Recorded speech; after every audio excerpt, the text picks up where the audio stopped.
scapular retraction. So scapular retraction is actually when you move your shoulder blades in closer to your spine. So from behind, it looks like your shoulder blades pulling in together as if they were going to touch your spine. So just standard scapular retraction looks like this. So you're just pulling your shoulder blades back. Imagine locking them into place behind you, holding for a second or two, and then relaxing back to neutral. If you want to take this to the next level, you can do a shoulder scapular retraction and then bring your hands out into a T position. So the front looks like a T, and you can do that motion. Scapular retract, pull it out, and then relax to bring it back.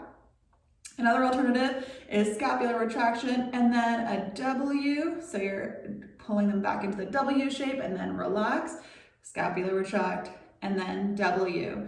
So all nice progressions to continue focusing on shoulder scapular retraction.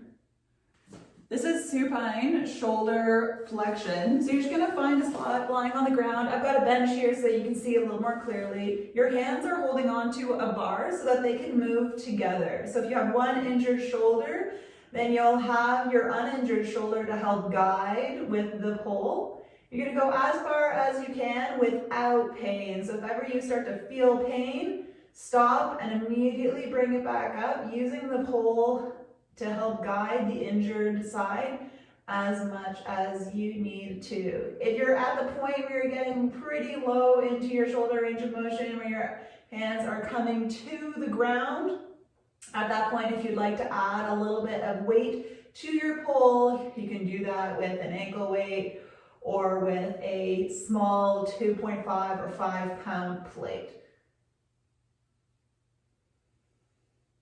This is passive shoulder abduction. So I'm using a pole in my injured hand, or my injured shoulder is holding onto the edge of the pole, and my uninjured arm is guiding my hand as much as it can to bring myself up to the point where I don't feel pain. So if you feel pain at any moment throughout this, definitely stop, bring it back down. If you can get yourself to the point where you're coming all the way up, that's awesome. And then all the way down. The point of the pole is to reduce the actual muscular strain or engagement. And this should feel pretty passive for your shoulder as you come through this range of motion.